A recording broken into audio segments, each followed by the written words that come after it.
La bonne nouvelle, c'est que chacun des participants est convaincu qu'il faut plus de culture dans la politique, plus de politique dans la culture. Que la culture est encore considérée comme étant souvent le dernier élément et donc celui sur lequel on peut faire le plus d'économies.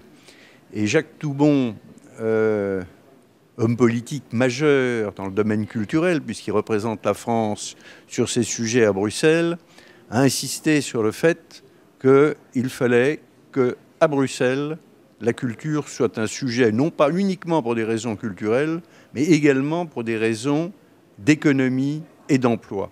Alors moi, j'ajouterais en Avignon et fierté.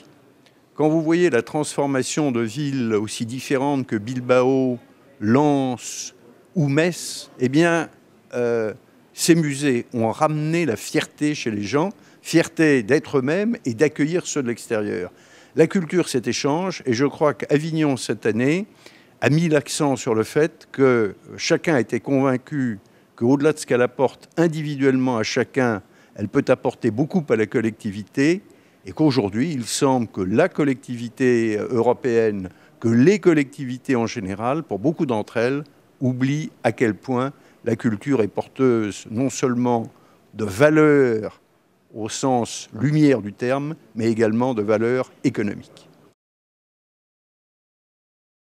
Non, ce n'est pas une surprise, mais c'est une bonne nouvelle. Vous savez, dans les débats, la définition d'un débat, c'est qu'on ne sait jamais quelle est sa conclusion. Donc, heureusement qu'il n'y a pas trop de surprises. Simplement, notre conviction est qu'il faut aller plus loin, plus fort, et de rappeler qu'au-delà des valeurs qui sont clés, c'est aussi une valeur qui n'est pas du tout suffisamment défendue. Et que, oui, il n'y a pas de bonnes nouvelles jusqu'à présent qui viennent de Bruxelles. Il faut donc qu'elles soient meilleures dans les années qui viennent. Donc, ce n'est pas une surprise, c'est un combat.